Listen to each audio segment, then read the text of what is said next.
내가 가끔 방 청소를 하려고 마음먹었을 때 갑자기 부모님이 청소를 시키는 경우가 있다. 이런 경우 이상하게도 방금 전까지도 청소를 하고 싶었던 마음이 완전히 사라지며 갑자기 청소가 하기 싫어진다. 도대체 이렇게 되는 이유는 무엇일까? 반영 조직의 저자이자 쿠퍼실리테이션 그룹의 대표 구기욱 씨는 이렇게 말한다. 똑같이 하는 일이라고 해도 하고 싶었던 마음이 사라지는 이유는 바로 나의 자유와 성취가 사라졌기 때문입니다. 자유가 있다는 것은 자신이 선택권과 결정권을 가지는 것을 의미합니다. 방 청소 좀 해라. 부모님이 이렇게 말하는 순간 나의 선택권과 결정권은 사라지게 됩니다. 청소하는 것이 내 결정으로 시작된 것이 아니라 다른 사람으로부터 시작한 것으로 변질되어 버리기 때문입니다. 즉, 나로부터 시작한 것, 다시 말해 내가 결정하여 행동한 일이 아니라면 그 결과를 이루어낸 후 느끼는 성취감 역시 나의 것이 되지 못합니다. 이러한 상황은 사실 회사에서도 똑같이 일어나고 있습니다. 상사가 시키는 일을 하다 보니 일에 대한 몰입도와 성취감이 낮아집니다. 자유와 성취감이 사라질수록 조직 전체의 성과가 떨어지는 건 당연한 수순입니다. 이런 문제를 극복하기 위해 저는 반영 조직이라는 개념을 제안합니다. 반영 조직이란 구성원의 의지가 조직의 의사결정에 늘 포함되는 조직인데요.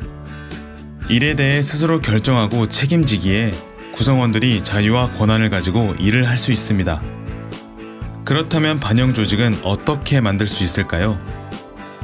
먼저 조직의 가장 핵심적인 활동인 회의에 대해서 말씀드리면 반영 조직의 회의는 해결하고자 하는 문제에 대하여 관심을 가진 구성원들이 한자리에 모여 문제에 대해 거리낌 없이 의견을 개진하고 서로의 생각을 교환하고 발전시켜 해결안을 찾아내는 과정입니다. 일반적인 회사의 회의 문화를 보면 권한이 있는 한 사람이 최종 의사결정을 내리게 되는데요. 그것이 효율적으로 보이기에 조직에 도움이 될 것이라고 생각하기 때문입니다. 하지만 이러한 단독 결정 문화는 구성원의 자유와 성취를 박탈하게 되고 구성원들은 일하는 재미를 잃어버린 채 일에 대한 주인의식을 갖지 못하게 만듭니다.